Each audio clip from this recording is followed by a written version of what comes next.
I am a young girl in my late teens, and I grew up in a pretty small city which gets even smaller when the Queen's students leave for the summer.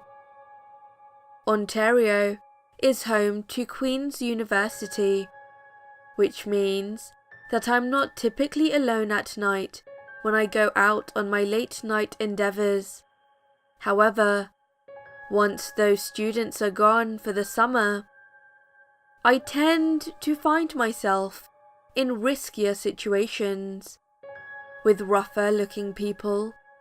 It's almost as if when the students leave, the crazies come back. I am a huge advocate of exploration, and I explore every single chance I can get. This hobby of mine has gotten me in trouble more than a few times, and I'm honestly lucky to still remain unscathed by any insane person to this day. There are quite a few abandoned buildings in my city, which nearly anyone who is interested in horror and adventure would love to find their way inside of. I have an eye for detail, and I'm only around 5'1" and 116 pounds, so that makes me the perfect candidate to escape into the small crevices and holes of abandoned buildings. Not too long ago, I had found a building I was scoping out for a while. I found my way in with little effort and understood the dangers of going alone. I'm a risk taker, but I'm not stupid. So of course, I had someone with me. Now, let's just say I wasn't expecting this person to be as flaky and easily frightened as they were. So most of the rooms I entered, I had to enter on my own, equipped with a flashlight and bag in case I found something super interesting. I explored the dark corners of this building. I didn't expect it to be so huge.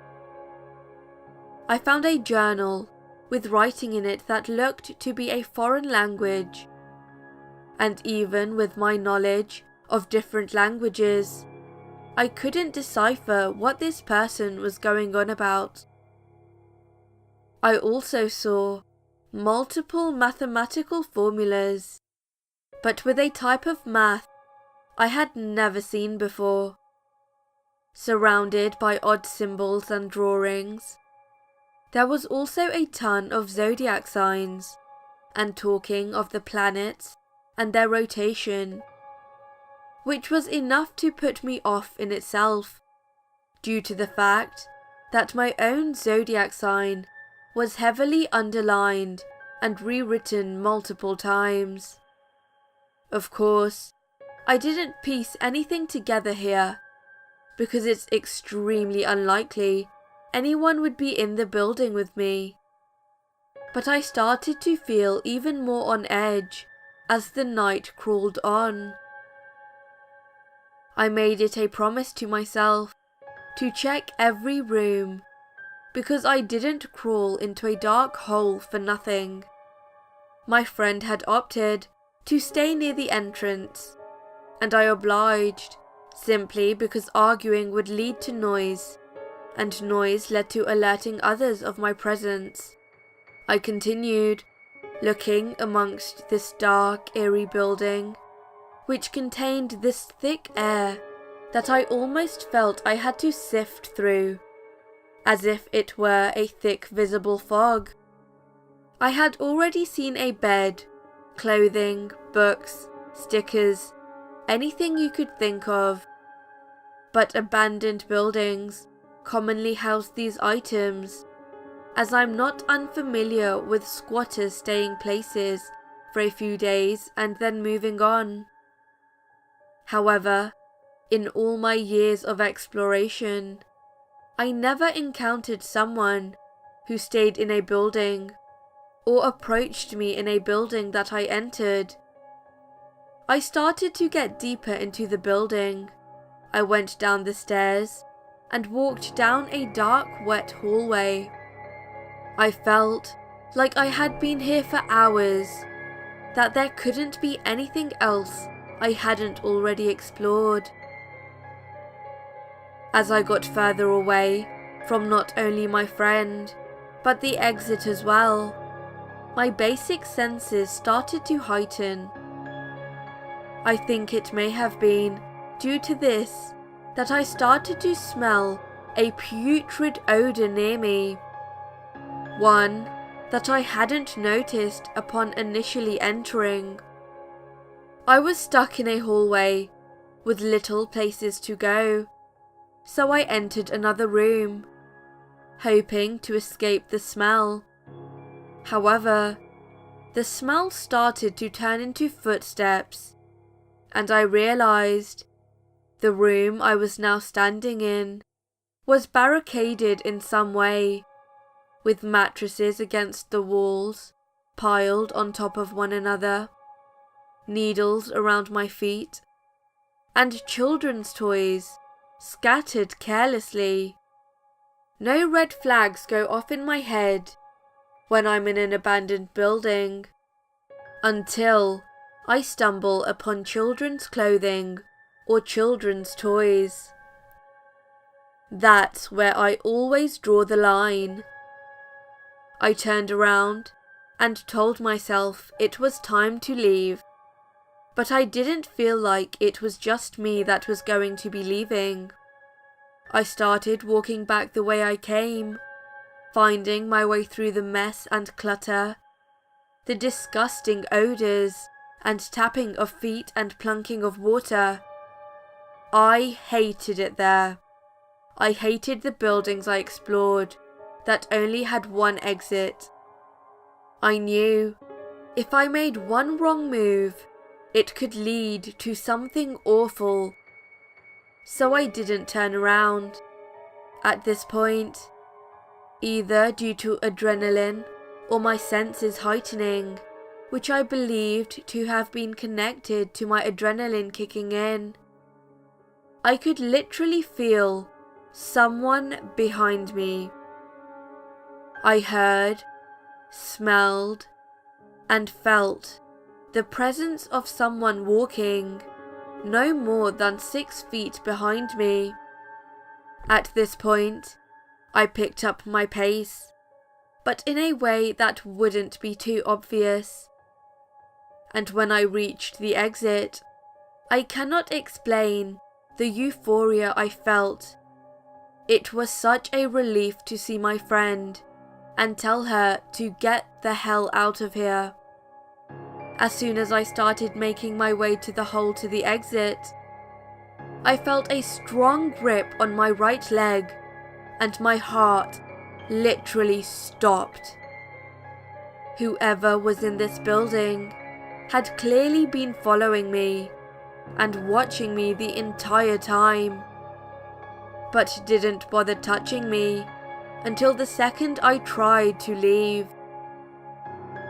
I didn't even look back. I just started kicking my leg and screaming. At this point, I didn't care about people hearing me. My friend quickly caught on and started screaming too, then reached for both of my hands. Whoever had been gripping my leg had gripped me so hard that when I finally broke loose, there were red indents on my calf. We went home and literally did not speak another word of it. Actually, I tried to change the subject in my shivery voice because I was so scared. Whoever this person was would have been following us home as well. Long story kind of shortened. We weren't followed anymore, and my friend proposed that it may have been someone else exploring, or a teenager up to no good that wanted to scare me by following me and grabbed me so I would assume I was in danger. Personally, I don't believe that. No normal person smells that horrible or has that much time to follow around a girl through an abandoned building that, to my initial inspection, had been abandoned for nearly 3 years. I assumed it was safe, since there was no sign of anyone for so long. The next morning, there were purple bruises on my leg.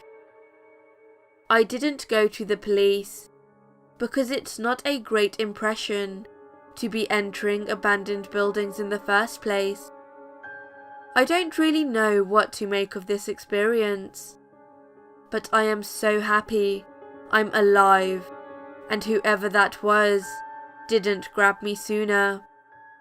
Always, always, always bring somebody with you when you explore buildings. If it wasn't for my friend grabbing me, I don't know if I would have been able to kick my way out of there. So, creepy, silent, child-grabbing, abandoned building stalker, let's not meet again.